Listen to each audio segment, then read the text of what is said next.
بہن نے پوچھا تھا کہ قرآن میں ان کے پڑھنے میں تھوڑا سا فرق ہے، یعنی بعض حروف صحیح ادا نہیں ہوتے، تو کیا کریں؟ یہ پڑھیں، تلاوت کریں یا نہ کریں؟ دیکھیں، اگر آپ نے باقاعدہ تجوید سیکھی ہے، آپ نے مطلب کسی سے قرآن اچھے قاری صاحب سے یا قاریہ سے پڑھا ہے، اب ادائیگی آپ کی ٹھیک نہیں ہو پاتی، یعنی وہ کہتے ہیں عین نکالیں تو واضح عین نہیں نکلتا، عین نکلتا ہے، یا ہا نکالنا ہے ہا کر کے نکلتا ہے، جگہ آپ کو معلوم ہے کہ میں نے یہاں سے وسط حلق سے اس کو نکالنا ہے، تو اس میں کوئی حرج نہیں ہے، آپ بالکل پڑھ سکتی ہیں۔ یہ یاد رکھیں کہ آپ کا صحیح مخارج سے الفاظ کی ادائیگی لازم ہے، یہ نہیں ہے کہ آپ سامنے والے کو صحیح سنانے میں بھی کامیاب ہو جائیں۔ میں ان بچوں سے گزارش کرتا ہوں کہ جو اماموں کے پیچھے نماز پڑھنا اس لیے چھوڑ دیتے ہیں کہ جی ہم نے سنی تھی قرات، ان کا صراط میں صاد مجھے صحیح نہیں لگا، عین صحیح نہیں نکلتا، ہا صحیح نہیں نکلتا، اس لیے میں نے چھوڑ دی۔ یہ بتائیے کہ امام صاحب کو آپ کو سنانا ہے کہ اللہ کو سنانا ہے؟ پہلی بات یہ۔ دوسری بات یہ ہے کہ امام پر کیا واجب تھا؟ صحیح مخارج سے لفظ کو، حرف کو ادا کرنا، یا ادائیگی کے ساتھ ساتھ آپ کو راضی کرنے کے لیے آپ کو سنانا بھی لازم تھا؟ آپ یہ کہیں گے نہیں، صحیح جگہ سے نکالنا بس لازم ہے، ہمیں سنے صحیح سنے یا نہ سنے، تو کیوں نہیں آپ نے ان سے حسن ظن قائم کر لیا؟ جبکہ نبی کریم صلی اللہ علیہ وسلم کا واضح فرمان بھی ہے کہ ظن المؤمنین خیرا، مومنین سے اچھا گمان کرو۔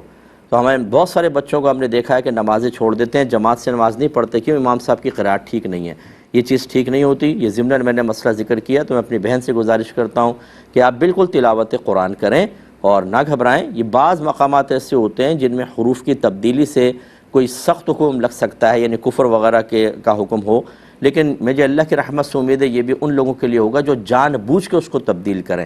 ورنہ جیسے اب چائنا کے لوگ ہیں، کوئی جاپانی ہے، کوئی جرمن سے مسلمان ہوا، روسی کوئی مسلمان ہوا، اب اس نے تجوید سیکھی قرآن پڑھے گا تو وہ بعض اوقات حروف کو صحیح ادا ہی نہیں کر سکتا ہے، کیونکہ اس کے لینگویج کے اندر جیسے اب کہیں گاف ہی نہیں ہے تو کیا کرے گا وہ؟ ٹھیک ہے نا، یعنی غین کو گاف کر کے پڑھتے ہیں بعض جگہ، سوری، تو اب وہ کیا کرے گا؟ وہ جتنی کوشش کر لے تو کیا اس کی وجہ سے اگر معانی میں فساد پیدا ہو رہا ہے تو اس پہ حکم کفر متوجہ ہوگا؟ ایسا نہیں ہوتا ہے۔ اللہ کی رحمت سے امید ہے کہ اللہ درگزر فرمائے گا، لیکن اس سے تجوید کی اہمیت کم نہیں ہوتی، وہ آپ کو بالکل سیکھنی چاہیے۔ باقی میں یہ بھی گزارش کرتا ہوں، بار بار کرتا ہوں، کہ تجوید کے مسئلے میں زیادہ پریشر نہ ڈالا جائے،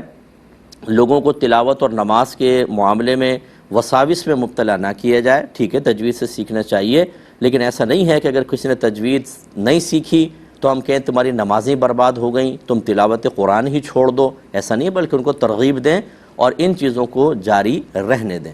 ہم نے تو، میں چونکہ 30 سال سے تبلیغ کر رہا ہوں اور میں نے بہت بالغان کو پڑھایا ہے قرآن پاک، بعض کے نکلتا ہی نہیں ہے تلفظ، اور آپ اپنے خاندان میں دیکھ لیں، جتنے مجھے سن رہے ہیں، آپ کے نانا، نانی، دادا، دادی، چچا، پھوپا، تایا، خالائیں، پھوپیاں، ان کو تجوید سے کوئی سروکار نہیں، نمازیں پڑھ رہے ہیں، تو پھر کیوں نہیں آپ اپنے پورے خاندان والوں کو جمع کر کے ایک لیکچر دیں اور یہ کہیں کہ تمہاری سابقہ نمازیں تو تجوید نہ سیکھنے کی بنا پر برباد ہو گئی ہیں، اور اب تم فوراً سے پیشتر سیکھو ورنہ یہ حکم ہوگا۔ کبھی بھی آپ نہیں کریں گے، حتیٰ کہ سگے والد صاحب کو تجوید نہیں آتی ہوگی تو اولاد ان کو اگنور کرے گی، لیکن باہر جا کے لوگوں کو کہہ رہی ہوگی کہ تجوید سے نہیں پڑھو گے تو تمہارا یہ انجام ہوگا۔ ان میں نرمی کریں، ان معاملات کے اندر، اس میں شریعت کی طرف سے حقیقتاً اگر ہم قرآن اور حدیث کو براہ راست دیکھیں تو اتنی شدت اور سختی نظر نہیں آتی، لیکن میں اس کی اہمیت کو کم نہیں کہتا ہوں۔ ہمارے بزرگان دین نے اس کو سیکھنا لازم قرار دیا اسی وجہ سے کہ کہیں خرابی پیدا نہ ہو، لیکن اب ایک دور ایسا آ گیا ہے، اب خلاصہ یہ ہے کہ آپ لوگوں کو ترغیب دیں